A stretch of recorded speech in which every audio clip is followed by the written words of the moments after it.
ایک غلام تھا، وہ ایک دن کام پر نہ گیا تو اس کے مالک نے سوچا کہ میں اس کی تنخواہ بڑھا دیتا ہوں تاکہ یہ غلام مزید دل لگا کر کام کرے اور کبھی چھٹی نہ کرے۔ اگلے دن مالک نے غلام کو تنخواہ میں جب زیادہ پیسے دیے تو اس نے خاموشی سے رکھ لیے، لیکن کچھ دنوں کے بعد وہ دوبارہ غیر حاضر ہوا۔ مالک نے غصے میں آ کر اس کی تنخواہ میں جو اضافہ کیا تھا وہ واپس لے لیا اور اس کو وہی پرانی طے شدہ تنخواہ دے دی۔ غلام نے اب بھی کچھ نہ کہا، اس نے خاموشی سے وہ پیسے اپنے پاس رکھ لیے۔ مالک نے جب یہ دیکھا تو اس نے غلام سے پوچھا کہ جب میں نے تمہاری تنخواہ بڑھا دی تھی تو تم خاموش رہے، اب جب میں نے تمہیں کم پیسے دیے ہیں تو تب بھی تم خاموش ہو، آخر اس کی وجہ کیا ہے؟ غلام نے جواب دیا، جب پہلے دن میں غیر حاضر تھا تو اس دن میرے گھر بچی کی پیدائش ہوئی تھی اور میں نے یہی سمجھا کہ تنخواہ میں جو زیادہ پیسے ملے ہیں یہ بچہ اپنا رزق لے کر آیا ہے، اور جب دوسری دفعہ غیر حاضر تھا تو اس دن میری ماں کی وفات تھی،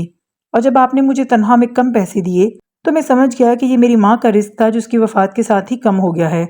غلام نے مزید کہا کہ میں اس رزق کے لیے کیوں پریشان ہوتا پھروں جس رزق کے دینے کا وعدہ اللہ تعالیٰ نے خود کر رکھا ہے، وہ اپنے بندے کو کبھی ضائع نہیں کرتا، وہ اسے وہاں سے رزق دیتا ہے جہاں سے اس نے کبھی سوچا نہ ہو، جہاں سے اس کا کبھی گمان بھی نہیں ہوتا۔